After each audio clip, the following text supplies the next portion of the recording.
Sandra Liukpetrytė vienoje garsiausių tarptautinių kompanijų Lietuvoje Thermo Fisher Scientific Baltics dirba jau 2 metus. Vilniaus universiteto biochemijos magistrė, o dabar mokslinių tyrimų ir eksperimentinės plėtros centro jaunesnėje mokslinė darbuotoja įmonė, galima sakyti, užsiaugino. Tapti biochemikė buvo viena iš didžiausių mano svajonių ir ji pradėjo pildytis nuo tada, kai aš atsidūriau čia. O buvo taip, apie šią įmonę sužinojau dar studijų metu, pusėjus bakalauro studijoms, kai pradėjome atlikti laboratorinius darbus. Tuomet dirbome Gamtos mokslų fakultete, biochemijos katedros laboratorijose ir pirmą kartą pamatėme ir išbandėme šios įmonės pagamintus reagentus. Jie tiesiog apstulbino mane ir aš panorau atsidurti čia. Sandra dalyvavo mūsų vardinių stipendijų programoje ir ji keletą metų atliko baigiamojo savo darbo eksperimentus pas mus ir dalyvavo tokiam bandomajam savo baigiamojo darbo gynime.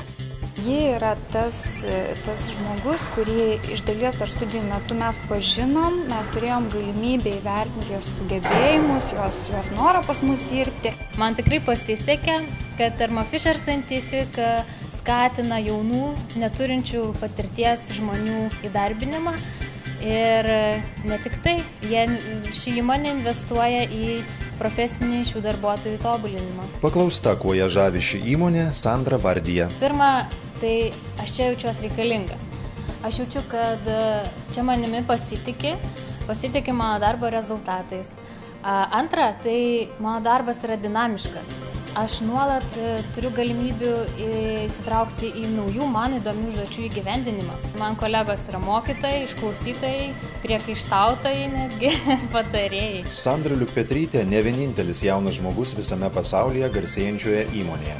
Molekulinės biologijos produktus skirtus gyvybės mokslų tyrimams kuriančioje ir gaminančioje įmonėje bei jos mokslinių tyrimų centre dirba 6 jos studijų draugai.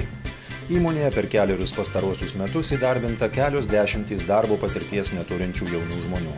Ir Sandrai, ir kitiems jauniems žmonėms garsi įmonė pirmąją darbovietę tapo dėl kelių priežasčių.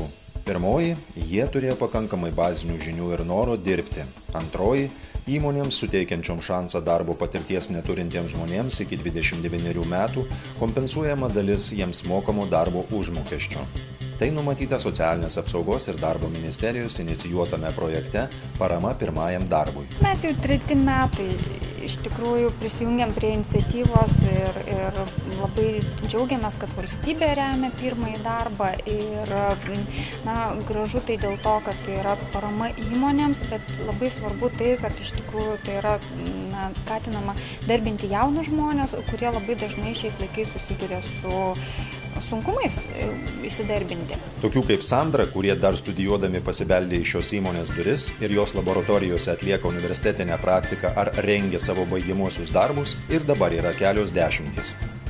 Geriausius, nors ir jiems pradėjus dirbti savarankiškai reikės daug ko išmokti, įmonė pasinaudodama subsidiją pirmajam darbui ketina priimti. Yra labai svarbu bazinės žinios, o kitų dalykų mes esam linkę išmokyti, todėl kad kiekviena įmonė yra individuali. Tačiau patirties neturinčių žmonės mielai priima ne visos įmonės.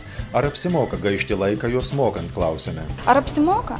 Be abejo apsimoka, todėl kad iš dalies tai yra finansinė parama įmoniai, bet be abejonės, kaip aš sakiau, pats dėmesys yra labai svarbus. Svarbu įmonėms, svarbu valstybei ir svarbu jauniems žmonėms. Patys mokomės ir taip suteikiam galimybę pas mus dirbantiems darbuotojams mokytis, įsitraukti ir tobulėti. Socialinės apsaugos ir darbo ministerijos inicijuota priemonė Parama pirmajam darbui, kuri finansuojama Europos socialinio fondo lėšomis, gali pasinaudoti ir smulkūs verslininkai ir didžiosios Lietuvos įmonės. Prisijungti prie projektų, kurį administruoja Invega, galima ir dabar.